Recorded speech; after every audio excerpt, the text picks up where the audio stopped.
Leuren, I'd like to read some of these 6 celebrity stories and get your take on them. I'm going to read a couple excerpts. Case number 1 is Kim Kardashian. She's 32. She recently became ill following 2 weeks of air travel. She's an American socialite and television personality.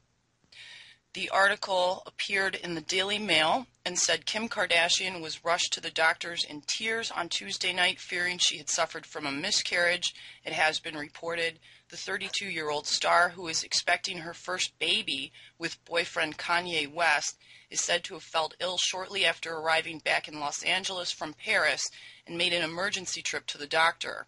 A source told the New York Post that Kim had started feeling ill on the plane from Paris and called friends as soon as she landed. Doctors attributed her condition to too much exercising. The week prior, she had flown from LA to Nigeria for a publicity appearance. First of all, at least when I was pregnant, I was told to significantly reduce the amount of flying that I was doing for work because of gamma radiation that would expose the fetus to harmful levels. That's right. So she did a lot of flying.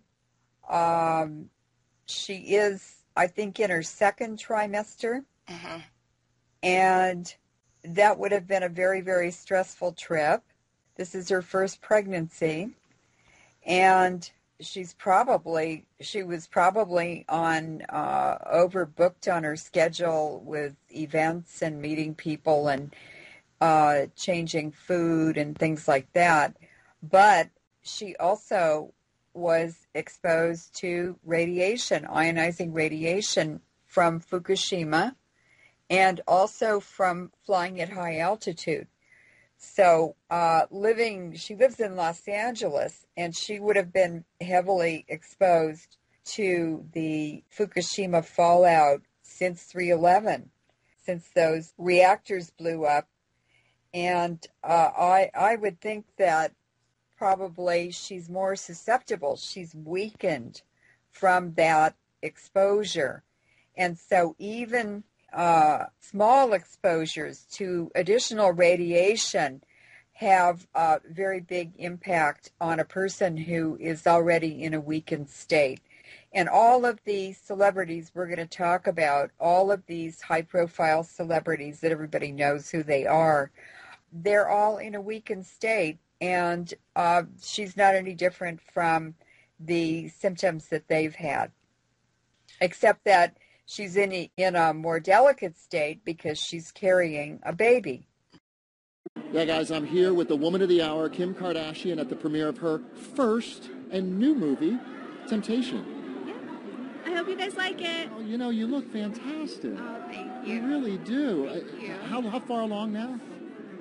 I tell everyone 6 months just because it makes me feel better for being heavy, but I'm like 5.5 months. Yeah, well, you're carrying it well. Thank you. You really, really are. And you had a little bit of a scare there. Yeah, a little bit. Just I got sick, and it's hard when a lot is changing in your body, and you get sick and you're traveling, and so much is going on. It's tough. So do you have to slow down a little bit now? A little bit. I'm just trying to wear flats a little bit more. Not now, but trying to wear flats, and just trying to take it easy on the traveling a little bit. But it was just, it's tough. Yeah. It's not easy being pregnant, I have to tell you. Are you and Kanye reading the baby books and getting prepared? You know what? I get a little nervous about the baby books because they freak me out. I'm not going to lie. My sister, everything you read freaks you out. Sends me these ridiculous, all these things that happen to your body. I read about it ahead of time, and then some of them are coming true, and I'm like, okay, I'm not ready for this. Ionizing radiation is 10 to 100 million times more damaging to organisms in their developmental stages, this is before birth, than the strongest chemicals like the thalidomide. So when people bring in chemicals, they think it's as strong or has as much an effect as radiation. But radiation is millions of times worse. I found an article from Duke University and Duke Medicine Radiation Safety Division that related risk to gestational age. And they said early gestation or first trimester, at this point the rate of fetal growth is very rapid, and the fetus as an organism is at its most radiation sensitive stage if fetal demise is taken as an endpoint. The incidence of fetal wastage consequential to radiation exposure at this stage is not known, since many women were never aware that they were pregnant at the time of the exposure or miscarriage, and the background rate of miscarriage is believed to be high, 25 to 50% of conceptions. It is believed that radiation injury during early gestation is an all or nothing effect. Second trimester, during this period, the overall growth rate of the fetus has slowed. However, the major organ systems are beginning to differentiate. From a standpoint of future development, the fetus is in its most sensitive stage. The incidence of gross congenital malformations and mental retardation are dose-related and appear to have thresholds, i.e. doses below which the incidence above background is not elevated. In the third trimester, they indicated, was not as risky. Irradiation during this period may deplete cell populations at very high doses, over 50 rem, but will not result in gross organ malformations. Well, I'm going to put it another way. That's all true, but there are more subtle details with radiation effects on the embryo in the first 30 days in the first 3 to 4 weeks after conception. And in studies on mice, they discovered that pregnant female mice exposed to radiation, even low levels, caused either spontaneous abortion or resorption of the embryo by the body in 80% of these embryos.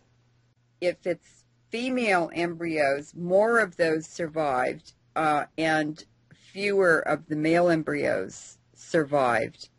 That's because the XX chromosome of the female is stronger because they're both, the two X's are the same, they're similar. And in the male, the XY chromosome is a weaker bond, or it's a weaker conformation, so more of the male embryos die, and that results in an expanding female population and a shrinking male population. Now, that has been studied and observed, and quite a bit of research on it published in fish populations in the Columbia River contaminated by the Hanford Nuclear Engineering Lab, the Columbia Rivers in Washington and Oregon, and also in the otters, the freshwater otters living in the Columbia River. The males have smaller baculums. The baculums are becoming reduced in size, and that is the penis bone. Otters and walruses have a penis bone that allows them to mate. And also, they seem to be confused and don't know how to mate. That's some of the subtle differences that happen just from low-level exposure in the first 30 days. Now, if the embryo survives and the exposure's in the first 30 days, the eyes, the brain, and the neural tube, which forms the spine, and then the limbs develop from that. I mentioned that before. That can be damaged, and so children will be born with deformed eyes or no eyes or just one eye. It's very complicated, and but they can survive. Now, if the embryo survives and there's exposure in the first trimester. This is when the limbs form and the digits, the fingers and toes, develop, and it causes malformation of those. If the embryo or the developing fetus survives the first trimester, in the second trimester is when organogenesis occurs. That's the formation of the organs. And that's also a very delicate time. But you can have malformation internally of the organs and so forth. And then in the third trimester, the damage from radiation exposure mostly affects the brain and reduces the ability of the brain to function properly.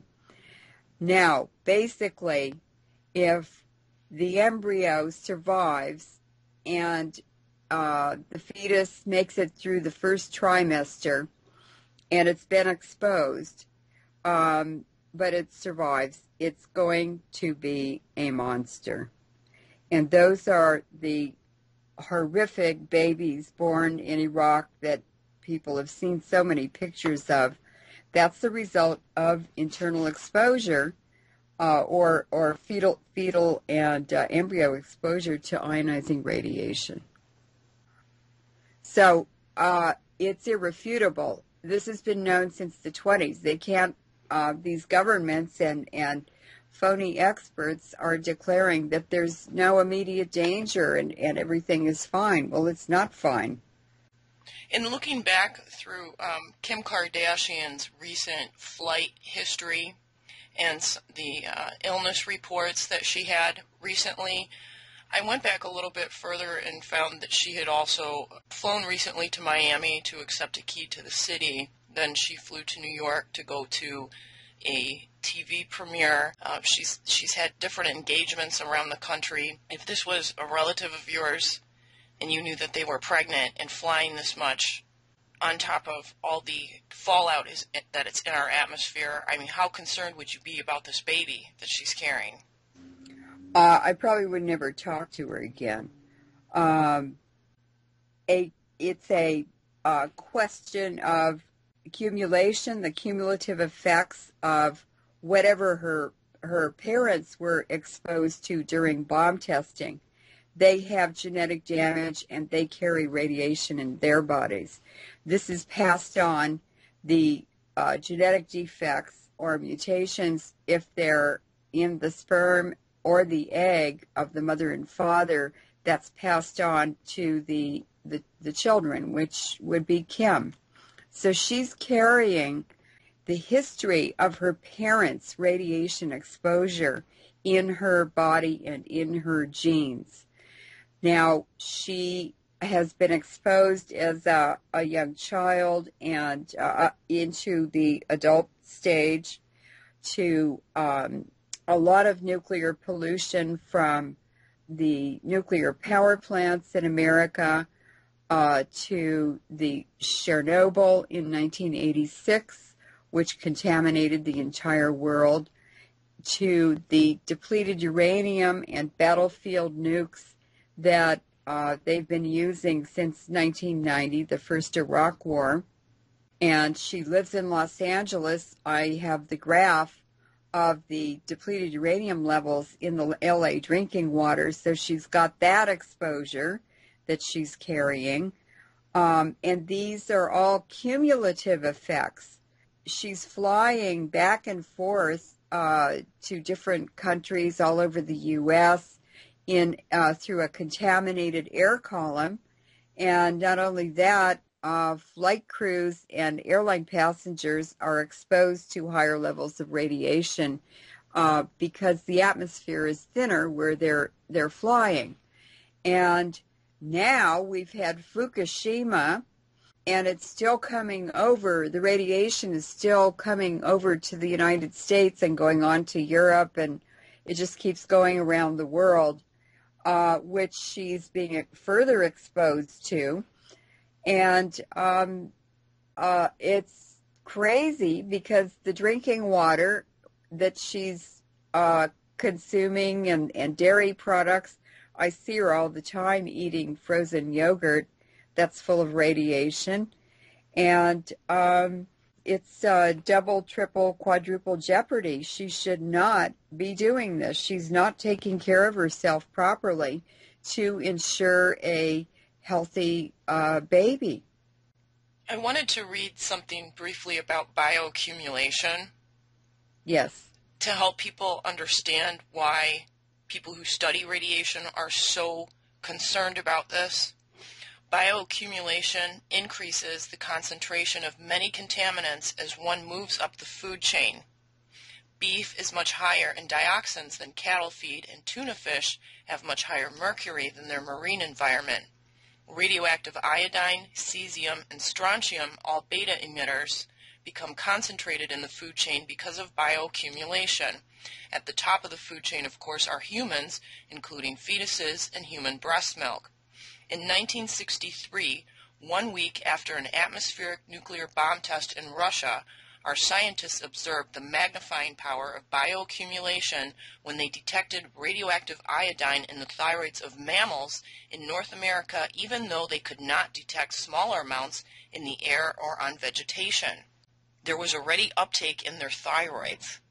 That's right, because the iodine is in a gaseous phase, and it's invisible. You can't taste it, you can't see it, and it's completely everywhere in the atmosphere. It's hard to even believe that this disaster has happened, but it's not just one disaster, it's the cumulative effects of many. And it's depopulation with nuclear pollution. Dr. John Goffman said that himself. This article goes on to say, bioaccumulation is one reason why it is dishonest to equate the danger to humans living 5,000 miles away from Japan with the minute concentrations measured in our air. If we tried, we would now likely be able to measure radioactive iodine, cesium, and strontium bioaccumulating in human embryos in this country. Pregnant women, are you okay with that?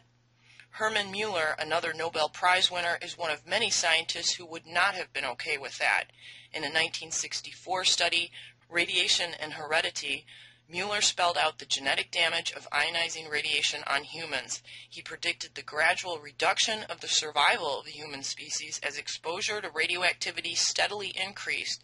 Indeed, sperm counts, sperm viability, and fertility rates worldwide have been dropping for decades. And this article was published in the Salt Lake Tribune by Brian Monch, April 10th of 2011. Well, he's absolutely correct. And poor Kim Kardashian and Kate Middleton, the wife of Prince William, they're both carrying babies. They got pregnant about the same time. All of the food they're eating, the fish they're eating, the oysters they're eating, the milk they're drinking, the ice cream and dairy products they're consuming, it's all very contaminated. And just to give you an example of bioaccumulation, for instance, in oysters, they can bioaccumulate up to 150,000 times higher than the concentration of the radiation in the water they're living in. We also, a small group of scientists that I work with, we collected over 6,000 baby teeth from children living in the U.S., and I went to Japan and collected them, and they went to England and collected them. The radiation levels in the 90s, we were collecting in the 2000s, they're higher in children's baby teeth than during atmospheric testing. So that was coming out of the nuclear power plants, and now we have Fukushima and the battlefield nukes and the depleted uranium used on the battlefields in Iraq and Afghanistan and Lebanon and Israel. the Israeli men have the highest drop in sperm count in the world. And in less than 10 years, most men in Israel will be sterile. Also I wanted to make sure that people understand radiation respects no borders, it respects no socioeconomic class, and it respects no religion. And when they were doing horrific amounts of radioactive weapons, especially between 2002 and about 2007 in the Middle East and Afghanistan, the British and U.S. were using them. Two prime ministers, Gordon Brown, who was the prime minister then, his first baby at the age of 50 was born in about 2004, and she died when she was 10 days old. He had, his wife had another pregnancy a couple of years later, and that one was born with a terminal illness. David Cameron's wife got pregnant at about the same time that Gordon Brown's wife had the first baby, and that baby that Cameron and his wife had was a boy, and he was never able to, he was so deformed, he could never do anything but move his eyes. And he died when he was about 7 or 8 years old, maybe he was 10. So out of 4 pregnancies, because Cameron's wife had another one and it was normal, but out of 4 pregnancies in that time period, 3 of the babies had terminal illnesses. You see, these women are at risk. They should not be traveling and flying. They should not be eating food products out of the ocean. They should minimize dairy food intake, and they should be drinking filtered water through the reverse osmosis method. And otherwise, they are putting their babies at tremendous risk. And I'm sure they have no idea.